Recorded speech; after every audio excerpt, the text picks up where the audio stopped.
à tous, dernier quart d'heure d'INSEM. On poursuit notre émission spéciale défis sportifs et on profite de la présence de notre invité Christophe Santine qui s'est arrêté, allez, encore un quart d'heure. On va lui poser des questions et on va lui demander surtout des conseils pour bien préparer un défi sportif. Ces défis sportifs à lui, les prochains, c'est la Corse, les États-Unis et l'Antarctique. Excusez-moi du peu. Alors si vous avez envie de lui poser des questions, 0800 3x0 900 ou alors vous pouvez nous écrire sur Facebook, vous veillez. Exactement, on répondra à toutes vos questions en direct. Il y a un petit post, on commente dessus. Il y a un petit post, on commente et nous on répond. Allez, tout de suite, c'est parti pour les secrets d'un surhomme.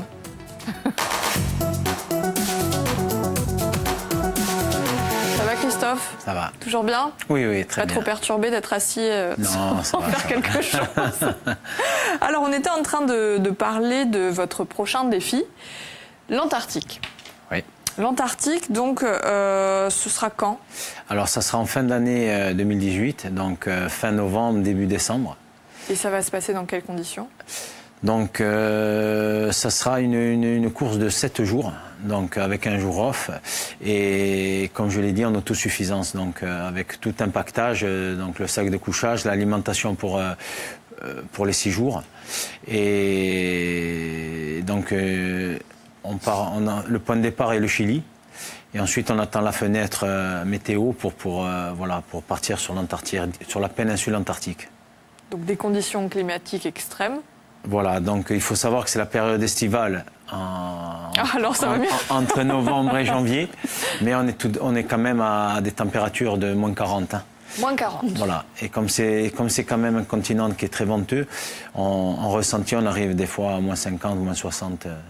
Ça arrive relativement souvent, quoi. Donc pour réussir ce pari, il va falloir bien se préparer physiquement. Faut exactement. Et puis aussi, il va falloir trouver des sponsors. Voilà, c'est le nerf de la guerre. Hein. On sait que sur chaque projet, c'est vrai que il faut des partenaires. Donc voilà, j'invite toutes les. Donc là, c'est pareil, c'est le moment. Voilà. Si on a envie de vous accompagner dans ce projet et de vous aider, c'est possible. Voilà, c'est possible. De quoi vous avez besoin? Mais en premier lieu, c'est financier, puisqu'il faut savoir que l'Antarctique, c'est un coût énorme, parce que. C'est-à-dire? Voilà, c'est 30 000 €. D'accord. Pour mettre en place le projet, parce que c'est tout un équipement bien spécifique. C'est sur un circuit déjà c'est sur un circuit. C'est une société qui s'occupe de la course, donc les 4 déserts. Donc c'est un circuit mondial. Et donc la course de l'Antarctique vient de terminer une saison d'à peu près 7-8 courses, voilà, dont le Grand Canyon faisait partie. On va revenir justement sur tous les exploits sportifs que vous avez à votre actif. Ça va être long? Ça risque, si on les prend tous, oui. Alors allez, un échantillonnage quand même. On a une réaction d'un internaute qui nous demande si parfois, en pleine course, vous aviez envie d'abandonner, vous étiez découragé, et comment vous faites pour vous remotiver? Alors, bien sûr que ça arrive constamment, hein, c'est comme dans la vraie vie. Donc, on passe par des moments d'euphorie, de doute, on se demande des fois même qu'est-ce qu'on fait là, parce que c'est vrai que quand on est dans la souffrance, voilà. Et après, ce qui fait repartir, c'est toutes les belles choses qu'on fait qu'on est là, quoi. Donc, la préparation, les gens pour qui on le fait, et tous les sacrifices, je veux dire, qu'on fait pour. Les plus exceptionnels pour vous, les défis que vous avez relevés? Ils sont tous. Dans chaque défi, il y a quelque chose d'exceptionnel. Donc c'est vrai que j'ai pas une préférence.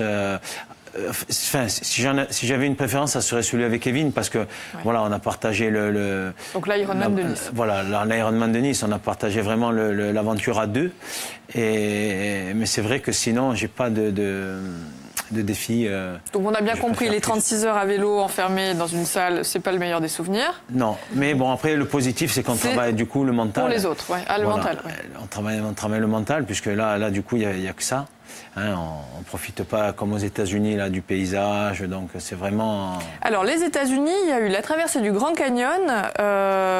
Ça c'était en courant. Voilà, ça c'était 300 km en courant. Voilà. D'accord. Et puis il y a eu la traversée de 14 États. C'est ça. À vélo. À vélo. Donc en combien de temps? C'était en 2012, en 13 jours. 5243 km. Vous avez vos amis, Faustine, pour descendre de Bastia en voiture? Non, c'est incroyable. Et ça, c'était quand? Ça, c'était en 2012. Donc 5200...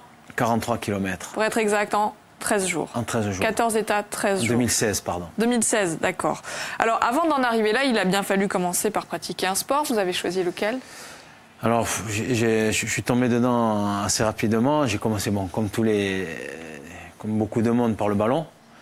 Donc, après, j'ai très vite arrêté. Ça ne vous plaisait pas trop?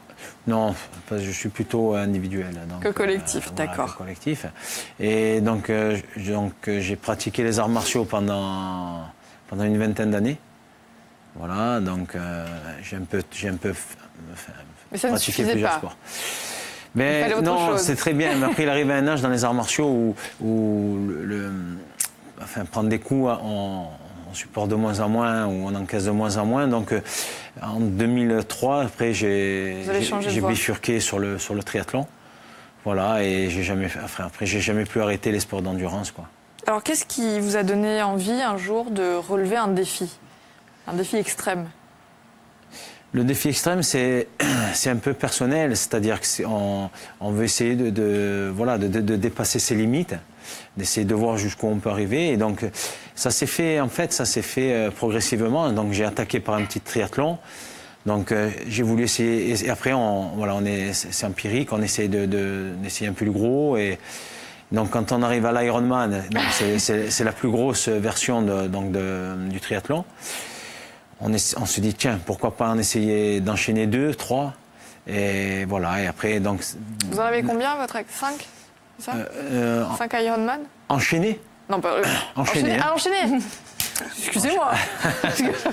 Sinon, enfin, qu'un seul. Sinon, 12 Ironman. 12 Ironman et 5 enchaînés. Voilà. Comment on travaille dormez bien, mental, donc, hein, Christophe? Le mental, il se travaille naturellement, en fait.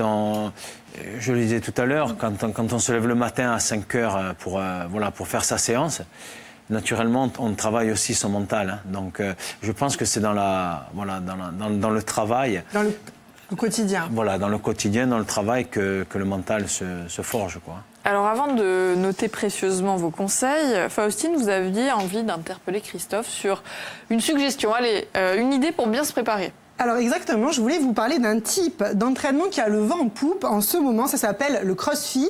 Comme son nom l'indique, le crossfit, c'est un mélange d'haltérophilie, de cardio et de mouvements de gym.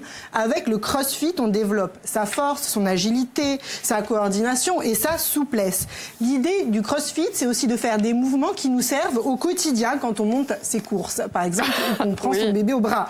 Voilà, on ressent vraiment les bénéfices très vite avec le crossfit. C'est une pratique qui se fait en groupe et que l'on adapte quel que soit son niveau. Donc c'est même à la base pour les non-sportifs, même s'il faut faire très attention.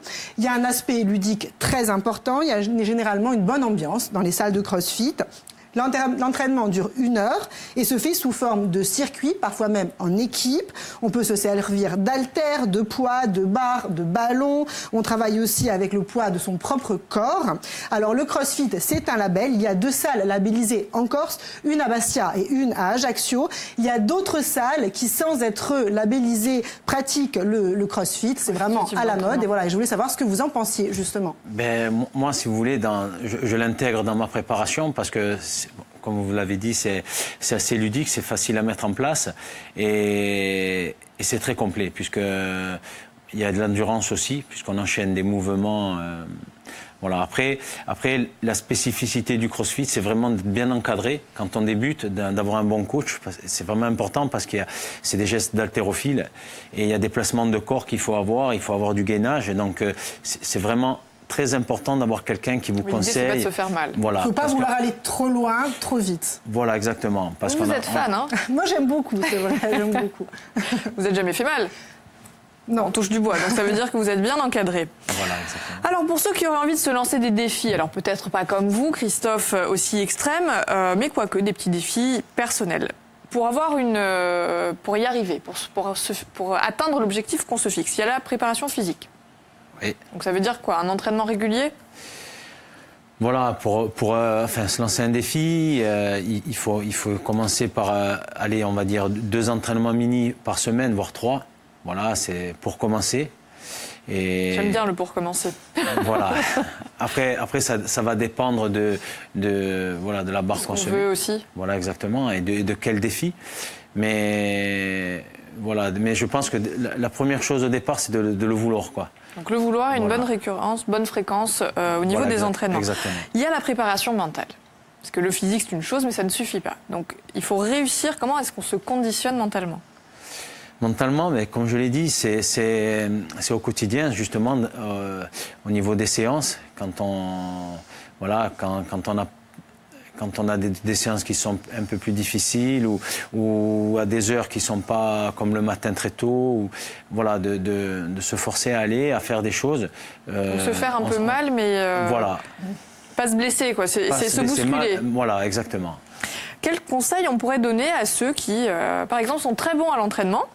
Ils se lèvent tôt, tout est bien, et au moment de réaliser l'exploit, donc de repousser ses propres limites, là ça se passe pas. Vous l'expliquerez comment ? Qu'est-ce qu'on peut leur dire ? Alors oui, on peut l'expliquer parce que je fais partie de ces gens-là aussi. C'est en général quand on attaque un sport et qu'on commence à avoir un entraînement régulier, et on a tendance à forcer sur l'entraînement, mais pas assez sur la récup. Donc, du coup, comme on récupère pas assez, il se peut que on soit très bon à l'entraînement et on arrive à l'entraînement ou fatigué. Donc ça et la gestion de stress. Donc c'est un autre. Et le bon stress qui peut être un moteur et le mauvais stress, qui paralyse et qui fait qu'on n'avance pas, quoi. Donc les plages de récupération, le repos, très important. Voilà, parce qu'on a tendance à vraiment beaucoup donner à l'entraînement pour se rassurer. Et le jour J, on arrive amoindri parce que on n'a pas assez récupéré. Et l'alimentation aussi. L'alimentation, c'est le carburant du sportif. Donc c'est vrai qu'il faut une alimentation... Donc pas de régime forcément. Hein. Non, pas de régime. Je suis contre les régimes. Nous aussi. Non, une alimentation équilibrée. Ouais. Donc avec des protéines, des glucides, tout ce qui fait que le suivi médical, tout ce qui fait un bon carburant pour le sportif et un suivi médical, bien sûr. Et petite mise en garde contre une addiction avec un nom bizarre, un nom barbare, c'est la bigorexie. Voilà, donc, c'est quoi la bigorexie rapidement ? Alors la bigorexie, d'après les médecins, c'est plus de 10 heures de sport par semaine. Je crois que vous êtes je dois être un double bigorexique alors, parce que je suis à 20 heures, donc c'est vrai que après... En tout cas, on ne peut que vous féliciter pour ces exploits que vous avez déjà relevés et que vous vous apprêtez à renouveler. Hein. Avec Kevin, avec Juliette, pour on commence par la Corse le 24 mars. Le 24 mars, ensuite avril. Et en fin d'année, l'Antarctique. Et si on veut vous aider, on va sur votre page Facebook, il y a toutes les infos. Voilà, c'est ça. Merci d'être venu. Merci. Demain, à votre place, on va parler des troubles 10. On va vous expliquer comment les repérer et surtout comment les traiter. D'ici là, bonne fin de journée à tous. À demain. Ciao.